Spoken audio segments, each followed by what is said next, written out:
Syedaralun, Pangkalan TNI Angkatan Laut Lanalok Semawe menggandeng Pertahulu Energi North Sumatra Offshore atau PHENSO bersama Forkopimda Aceh Utara melaksanakan penghijauan dengan menanam bibit mangrove, ketapang, dan cemara laut.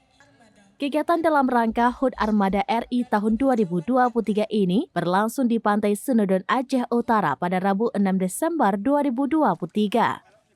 Komandan Lanalok Semawe Kolonel Laut Pelaut Andi Susanto menyampaikan target penanaman bibit mangrove, ketapang, dan cemara laut di pesisir Pantai Senodon Aceh Utara sekitar 10.000 pohon.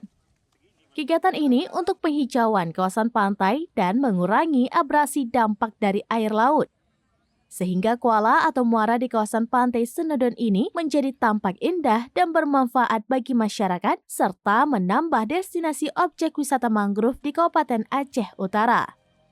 Manajer PHENSO Hasanuddin Husin mengatakan pihaknya bersama Lanalok Semawe memiliki program peduli lingkungan dengan menanam bibit mangrove, ketapang, dan cemara laut sebanyak 10.000 pohon. Kegiatan ini merupakan program penghijauan pantai agar menciptakan lingkungan yang hijau dan asri serta menghindari terjadinya abrasi pantai. Dalam hal ini, pihak PHI berterima kasih kepada para stakeholder yang telah berpartisipasi dalam membantu mensukseskan program peduli lingkungan ini.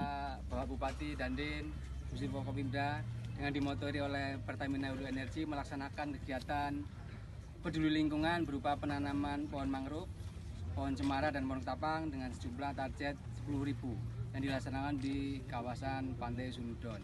Kegiatan ini dalam rangka kepedulian untuk melaksanakan penghijauan kawasan pantai untuk mengurangi abrasi dari dampak air laut sehingga kuala-kuala yang ada di Senodon ini dapat tetap dilaksanakan lalu lintas pelayaran oleh masyarakat nelayan serta untuk menambah penghijauan dan nantinya menjadi destinasi. Dari Lok Semawe, Saiful Bahri, SerambiNews.com. Download Tribun X sekarang, menghadirkan lokal menjadi Indonesia.